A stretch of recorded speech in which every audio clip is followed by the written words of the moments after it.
This video is devoted to the subject of the custodian widget. If you don't know what custodians are and you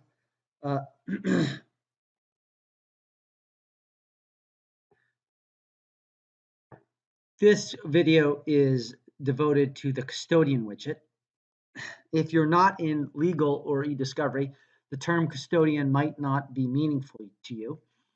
You could also use the word suspect if you're in law enforcement, and it might also be a valuable capability for you.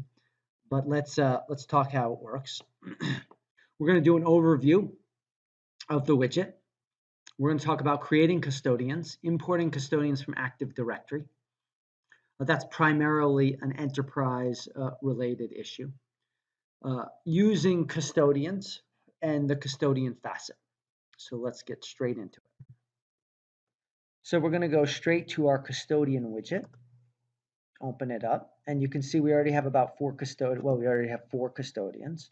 The widget is laid out like a lot of our other grids. You've got all these resizable columns, and you can filter and sort on whatever you want. You've got a search bar up top. Shows you the number of custodians total and the number that are checked, and you can check them all or uncheck them all or whatever, or check an individual one.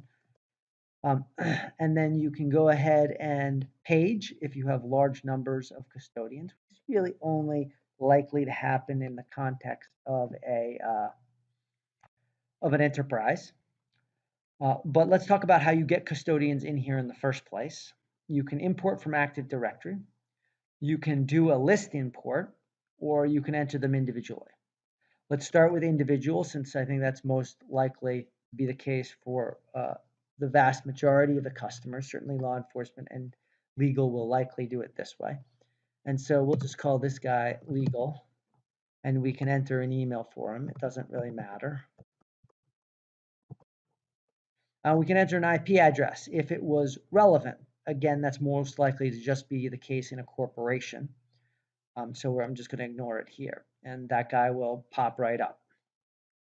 If we wanted to add it through a larger import mechanism, let's say a mass add, we can do it in here. We just have to get it in the right format, and that format is, we're going to call this guy mass, and his email is mass@mass.com, and his IP address is not relevant. And then we can add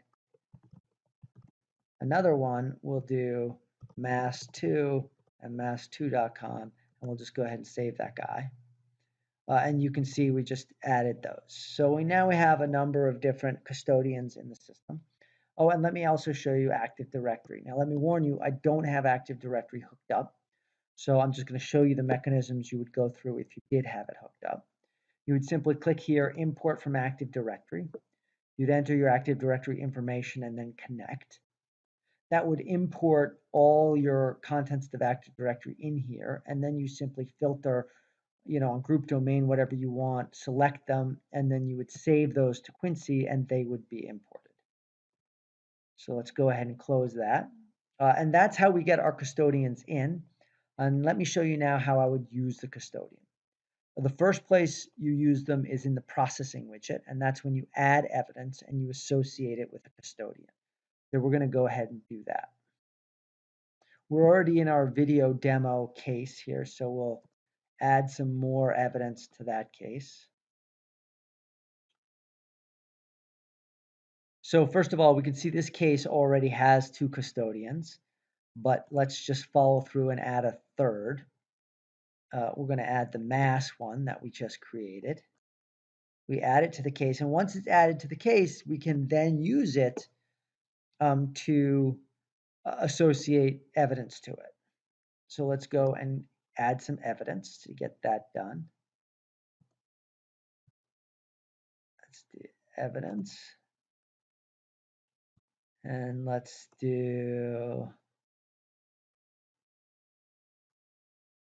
see what evidence is in here. I don't know, that maybe there's nothing actually in there. Let's just do this one again. It really doesn't matter what evidence we're adding. We're just going to add export 29 to the case, even though it's already there. Go ahead and click on it, and let's associate it with our mass custodian, which we do just by doing this drop down. It's a file or folder, so that's already correct. FTK processing is fine here, and let's go ahead and just process this. It's gotten submitted, and we'll go to process, then the in progress, and then ultimately completed. But I'm going to pause here and jump ahead to the completed since it's not really worth watching it go. All right, it's completed. So now let's go see the rubber hit the road, if you will. Let's relog into this case because we want to reload our facets. We could have, of course, just reloaded our facets, but this accomplishes the same thing. Open our grid. All right, so we come into general. This is where the custodians are, and here's our custodians.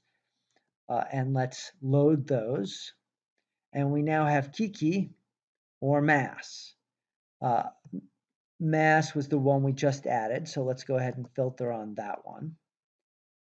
And there we go. And that's the object we just added, and it's associated with the mass custodian. So that's how custodians work. Hopefully that was a useful run through, and if you want any additional features, please feel free to request them. Thank you very much.